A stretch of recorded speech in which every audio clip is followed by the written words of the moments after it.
He set his glass down in the middle of his own engagement dinner, stood up without warning, and said it loud enough for every person in that room to hear.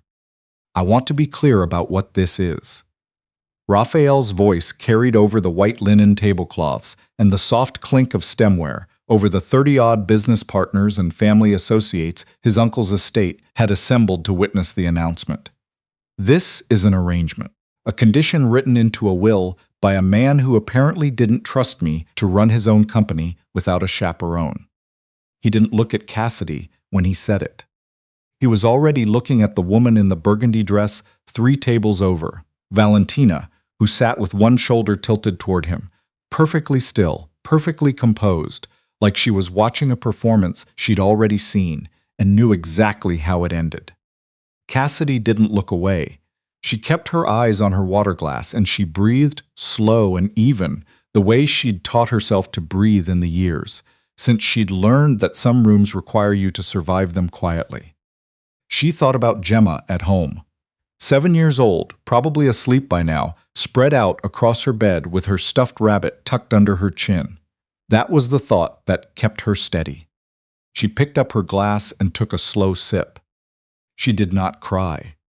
If someone had done this to you, on the night the world was supposed to witness something that mattered, what would you have done?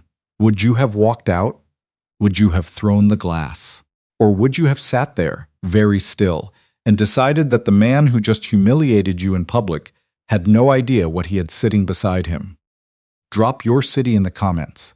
I want to know how far this story has traveled, and stay until the very end, because what Cassidy does next inside that arrangement will change everything, for both of them.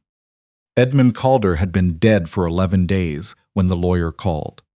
Cassidy was behind the counter at Birchwood, the cafe she managed in the Germantown neighborhood of Nashville, pulling a double shot and pretending she wasn't exhausted. She'd been up since 5 with Gemma, who had a cough that hadn't fully cleared, and the Tuesday morning rush was already 20 minutes deep by the time she got a moment to breathe. She stepped into the back office and answered. The lawyer's name was Whitfield. He had the measured voice of a man who delivered difficult news on a schedule. He told her that Edmund Calder, founder and sole shareholder of Calder Hospitality Group, 6 boutique hotels, 3 event venues, and a portfolio of restaurant properties across Tennessee and Georgia, had left a will with specific provisions. She already knew Edmund was sick. She'd known for 8 months, which was how long ago he'd started training her on the investment accounts she'd never been meant to touch. A second set of ledgers he maintained by hand, separately from the company's official records, because he was 81 years old and didn't fully trust cloud systems with what mattered most. She hadn't asked why he was teaching her. She'd understood why. There is a condition, Whitfield said. She leaned against the edge of her desk. The espresso machine was running in the front. She could hear the steam wand from here. You must marry Rafael Calder within 45 days. If the marriage does not occur, the estate and controlling interest in Calder Hospitality Group transfers to a management trust pending a vote by the board. Cassidy was quiet for a moment. She looked at the corkboard above her desk, covered in Gemma's drawings and vendor invoices, and a photo of Edmund from last Christmas, standing next to Cassidy at the Birchwood holiday party with his hand on her shoulder, and that expression he always had, like he saw something other people didn't bother to look for. She said, "When do I meet him?" She had seen Rafael exactly twice before the engagement dinner. Once at Edmund's 4th of July gathering 3 years ago, where he'd moved through the party like a man attending a function he'd scheduled but hadn't wanted to attend. He was 34, tall, with the particular self-possession of someone who had spent his adult life all told he was the most capable person in any room. He'd accepted that assessment and built his personality around it. The second time was at the funeral. He'd stood at the front of the church in a dark suit with his jaw set and said everything that needed to be said in 3 minutes without once appearing to feel it. She hadn't spoken to him at either event. She'd been the woman with the clipboard at the first one, and the woman sitting in the 3rd row at the second. He hadn't noticed her at either. She had learned, in the years since her ex-husband left when Gemma was 4 months old, that she was very easy not to notice. Plain clothes, hair pulled back, no particular effort made toward standing out. She was fine with that. Invisibility, she had discovered, was its own kind of tool. The engagement dinner was a week after Whitfield's call. 30 guests, a private room at one of Edmund's hotel restaurants. The kind of event designed to signal normalcy, a formal announcement to the business community that the Calder succession was proceeding in an orderly fashion. Rafael arrived 7 minutes late. He looked at Cassidy once across the room, the specific kind of look that takes in surface details and files them under not a concern, and then he greeted the senior members of the board and 2 journalists Edmund had kept on quiet retainer for favorable coverage. At dinner, he sat beside her and said almost nothing. She sat beside him and said almost nothing back. She spent the time memorizing the faces of the 30 guests and noting who sat closest to whom. She'd been doing that kind of quiet accounting her whole life. It was, she thought, probably what Edmund had always understood about her. Then Rafael stood up. The room went very still. Cassidy took her sip of water. She looked at Valentina across the room. She watched the way Valentina tilted toward Rafael's words with the ease of someone who already knew exactly what he was going to say. That was interesting. She filed it away and looked back at her plate. The Calder offices were in a building downtown that Edmund had owned since 1987. Cassidy arrived on a Tuesday morning 2 weeks before the wedding, carrying a canvas tote with 3 folders and a thermos of coffee she'd made herself because the office coffee was terrible. Rafael was in a glass-walled conference room with 2 vice presidents when she arrived. His assistant, a young man named Derek, who navigated difficult situations with admirable professional grace, showed her to a waiting area. She was reviewing vendor invoices on her tablet when Rafael emerged. He stopped when he saw her. A small recalibration crossed his face. Cassidy. He said her name like he was verifying it. I wanted to review the property income reports for the last 18 months, she said. I've been cross-referencing them against the investment accounts. He looked at her tablet, then at her. Why? Because Edmund asked me to. He was quiet for a moment. Edmund's been dead for 3 weeks. I know. I'm still doing it. He leaned against the doorframe. Something moved in his face. Calculation, or something more honest. What investment accounts? She looked at him steadily. He'd been groomed to run this company for 6 years, and apparently no one had told him about the secondary ledger set. I'll tell you when I have something useful to tell you, she said, and looked back at her tablet. He left without responding.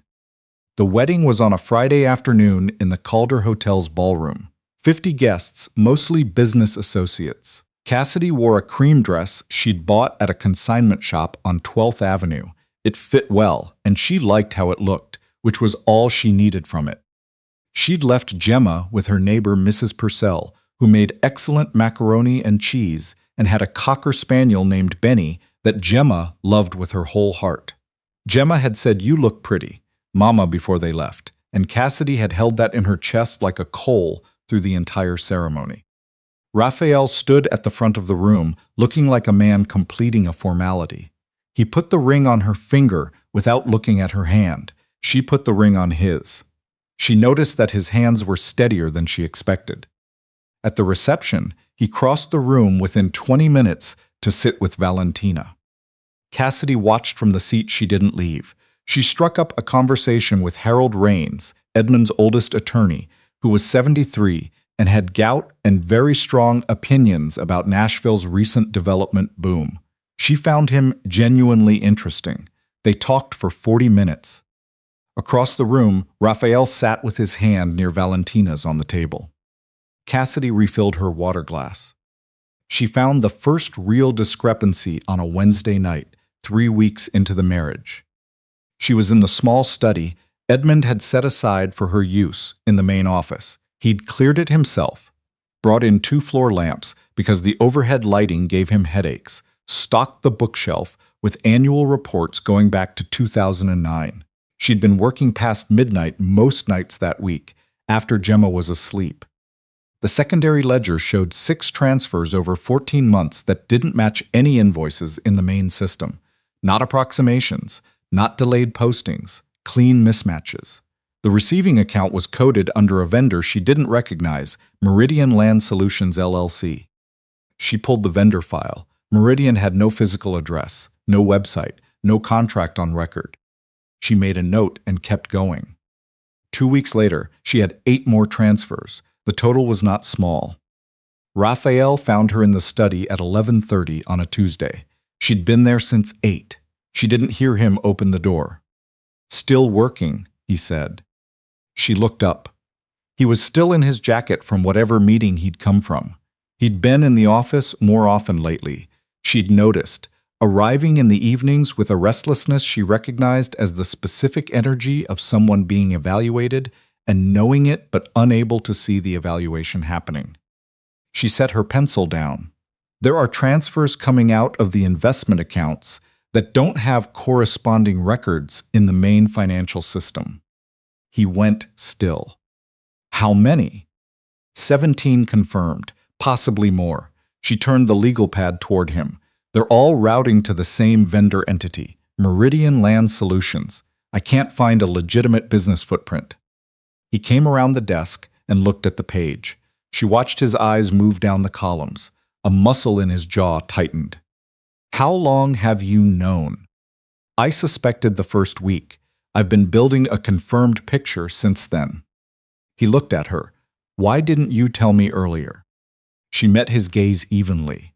"Because suspicion without evidence is just an accusation. In a company like this one, an accusation aimed at the wrong person ends careers and starts lawsuits. I needed to know what I was actually looking at." He stood there staring at her for a moment. He'd been spoken to this way by exactly no one in his life, she suspected, with patience and a complete absence of deference. "What do you need?" he said finally, quieter than his usual register. "Access to the archived vendor files. The physical ones, not the scans in the system. I think the scans have been altered." He looked at her for another beat. "Where are the physical files?" "Basement archive room, cabinet 4. Edmund kept everything twice." He left. She picked up her pencil. He brought the files the next morning. It was Bryce who'd done it. Rafael's cousin, 31 years old, Edmund's nephew by a second marriage, who had spent 4 years serving as director of development with access to the investment accounts. Access Rafael had never thought to question because Bryce had always been there, smiling at every board meeting, wearing the right clothes, saying the right things to the right people. It took Cassidy 11 days with the physical files to prove it. The mechanism was elegant in a specific ugly way. Bryce had created Meridian Land Solutions using a registered agent in Delaware. He'd run invoices through the system for a property acquisition that had never occurred, then adjusted the records, not deleted them, adjusted them. Small changes that looked like standard accounting corrections, unless you knew what Edmund's original entries had looked like. Edmund had trained her on those ledgers for 8 months before he died. Sitting in that study at 1 in the morning, she understood with complete clarity that this was exactly why. She set the legal pad down. She thought about a man in his 80s who had watched something being built around him in the dark and had chosen, instead of moving against it himself, to leave a quiet instrument behind. She thought about the will and the 45 days and the ring on her finger, and felt something that was not quite grief but lived in the same neighborhood. The particular weight of understanding exactly what someone believed you were capable of. She made a fresh cup of coffee and went back to work. She almost had the full picture when the call came. It was 2 in the morning. Rafael was at the study doorway before she registered he'd come upstairs. "Bryce knows we've been looking at the accounts," he said. His voice had that controlled quality she'd learned meant the situation was bad. "I got a tip from one of the regional managers 20 minutes ago. Bryce called an emergency board meeting for tomorrow morning. Private invitations only. 3 of the 7 board members." Cassidy was already processing it.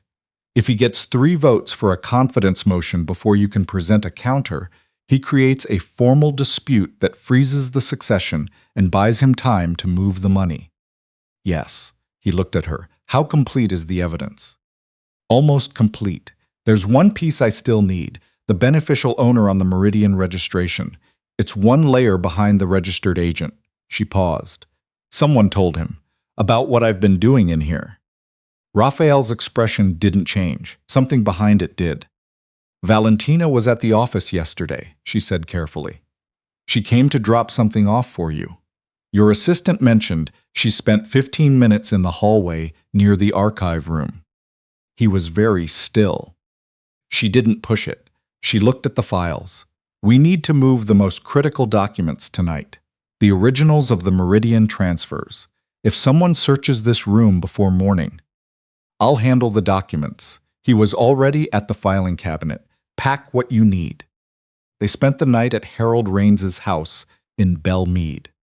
Harold opened the door in a robe and reading glasses and looked at both of them with the expression of a man who had been half expecting this call since the funeral. He made coffee without asking. They spread everything across his dining room table. By 3 a.m, they had the routing evidence complete and the vendor registration partially confirmed. By 4, they had a clear picture of how the money had moved. What remained was the single missing piece, the actual human being behind the Meridian structure. There's someone who might have it, Rafael said. He'd been quiet for the last hour, thinking in that way she'd come to recognize, very still, very focused, no performance of urgency. Bryce brought in a private investment advisor 3 years ago. Her name is Terrence Holt. She handles the alternative investment portfolio, and she's been with the company longer than Bryce has. If the Meridian filings ran through her review, she's seen them. Will she talk? He looked at the table. She was loyal to Edmund, not to Bryce. Harold looked over his glasses. Call her first thing. Terrence Holt met them at a coffee shop in East Nashville at 7 a.m. She was 60, compact, with the kind of quiet that comes from decades of making yourself useful in rooms that didn't always want you there. She looked at Cassidy when they sat down, and something moved in her face, a recognition of something, even though they'd never met. Meridian Land Solutions, Rafael said. Terrence wrapped both hands around her cup. I've known what it was for 14 months, she said. Bryce brought me into a meeting to review the structure. He told me it was an approved off-book vehicle for a property deal Edmund had personally sanctioned. She paused. He showed me paperwork. I checked the signatures. They looked right.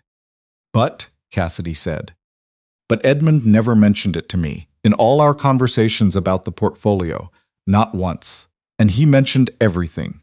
She looked up. When his health started declining, I went back to the file. Something didn't fit. She reached into her jacket and set a folded printout on the table. Cassidy opened it. The beneficial owner was not Bryce Calder. It was Valentina Marsh. Rafael didn't speak for 20 minutes after they left the coffee shop. Cassidy sat beside him in the back seat and let him have the silence. She understood what he was carrying. She had carried something like it herself once, the particular weight of discovering that a person you'd given years to had been pointed at something other than you the entire time. It didn't matter how much you thought you could handle it. The body still had to catch up. She was at Edmund's house, he said finally, dozens of times. Board dinners, family events. She had access to everything. The beneficial ownership means she doesn't just facilitate the account, she controls it. Cassidy looked at the paper in her lap. Bryce needed someone with legitimate financial credentials to hold the structure, someone no one would look at twice. She paused. How long has she been in your life? A beat, 4 years. She said nothing. She asked me once what Edmund thought of you, he said quietly. I thought she was curious. I told her he thought you were the most capable person he'd worked with in 20 years. He looked at the street moving past the window. That was 11 months ago. 2 months after Edmund had started training Cassidy on the secondary ledgers. She didn't say what she was thinking. She didn't need to. We go to the board, he said, today. The full board meeting was convened at 10 a.m. 7 members. 3 of them had already received Bryce's private invitations. They sat on one side of the table with the careful faces of people who had not yet committed to the decision they'd been prepared to make. Rafael addressed the room for 8 minutes. He did not raise his voice. He did not attack Bryce directly. He said that Edmund had maintained a secondary record of the company's investment activity, that a review of those records had surfaced an anomaly requiring the board's attention before any other business was conducted. He sat down. Cassidy stood up. She had memorized the evidence 3 nights ago. She didn't look at her notes once. She walked them through the routing pattern, the Meridian transfers, the vendor registration, the Delaware filing. She set physical copies in front of each board member. She placed Terrence's written statement in the center of the table. She named the beneficial owner once. She sat down. The room was very quiet. Bryce's composure held through most of it. He was skilled at that. She had observed this in the 2 board meetings where she'd sat quietly near the back wall. He was very good at looking like the most reasonable person in the room. When she said Valentina's name, something in his face shifted, small, then locked back down. "These documents need independent verification," he said. His voice was still even. "A single advisor's statement and internal family ledgers are not sufficient basis for." "The Delaware registration is public record," Cassidy said. She didn't look at him. She looked at the table. "Any board member can pull it through their own legal team right now." She paused. "I'd also recommend freezing the Meridian account before this meeting concludes. A simple majority is sufficient to authorize that." She watched the 3 board members on Bryce's side of the table. She watched the calculation happen in their faces, one after another. The math had changed. They could see it as clearly as she could. Harold said from the far end, "I'll call the motion." Bryce stood up. He wasn't looking at the board anymore. He was looking at Cassidy. "You don't understand what you've done." His voice had lost the evenness. Something old and ugly was showing through the surface now. "You've been here 4 years running a coffee shop. You don't know what it costs to build something like this. You don't know what gets sacrificed." He took a step toward her. "Edmund brought you in as a project, a sympathy case, a woman with a kid and nowhere to." Rafael was on his feet before Bryce finished the sentence. He didn't raise his voice. He didn't need to. He was standing between Bryce and Cassidy, and the physical fact of it, the fact of him putting himself in that space without hesitation, without a moment of calculation, was not lost on a single person in that room. "Sit down," he said, 2 words, very quiet, the kind of quiet that has weight behind it. Bryce looked at him. Something in his face gave. He sat down. Harold called the vote. 5-2. Rafael found her in the hallway after the room cleared. She was sitting on a bench near the elevators with the folder of documents on her lap, head tipped back against the wall, eyes closed for just a moment. She hadn't slept in 36 hours. She heard him stop in front of her. "It's done," he said. She opened her eyes. He was looking at her with an expression she hadn't seen on him before. Not the calculation, not the restlessness that had chased him through every late evening in the office. Something older than both of those things. Something that looked, for the first time, like it had nowhere else to be. "Gemma's with Mrs. Purcell?" he asked.